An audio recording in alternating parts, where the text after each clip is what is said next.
advantage? Bible reads chapter 3. Ding, ding, ding, ding, ding, ding.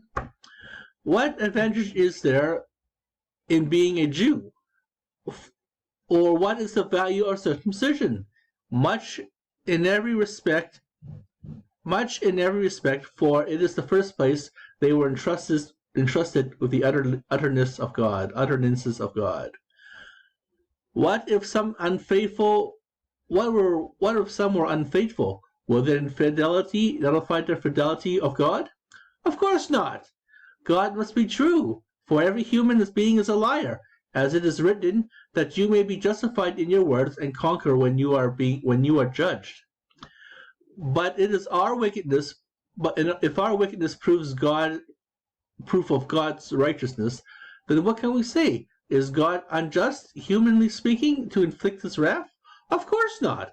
For who else is God to judge the world? But if God's true rebounds of his glory through my falsehood, then why am I still being condemned as a sinner? And why not say, if we are accused, and as some claim we say, then we should do evil, then good may come of it? Their penalty is what they deserve. Very well, we are better. Very well. Very then, are we better off? Not entirely, for we have already brought the change against Jews and Greeks alike.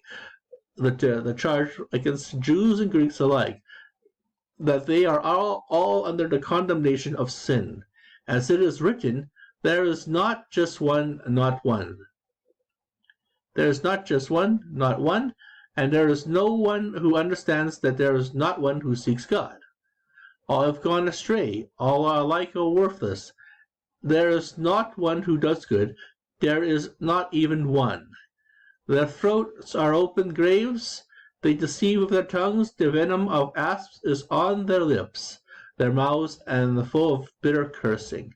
Their feet are quick to shed blood, ruin and misery are in their ways, and the way of peace they know not. There is no fear of God before their eyes. Now we know that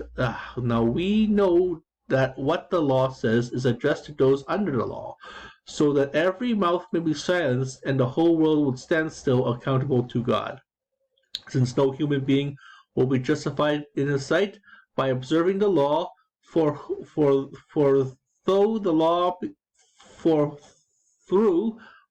the law becomes unconscious of sin. Yet by now the righteousness of God has been manifested apart from the law, through testified to the law and the prophets. The righteousness of God through faith in Jesus Christ for all those who believe, for there is no distinction. All have sinned and are deprived of the glory of God. They are all justified freely by his grace through the redemption in Jesus Christ, whom God set forth as an expiation through faith by his blood to prove his righteousness because of the forgiveness of sins previously committed, through the forbearance of God to prove his righteousness in the present time, that he might be righteous and justify the one who has faith in Jesus. What occasion is there for boasting? It is ruled out on what principle that of works, no, rather on the principle of faith. For we consider that a person is justified by faith apart from works of the law. Does God belong to Jews alone? Does he not belong to Gentiles too? Yes, also to the Gentiles.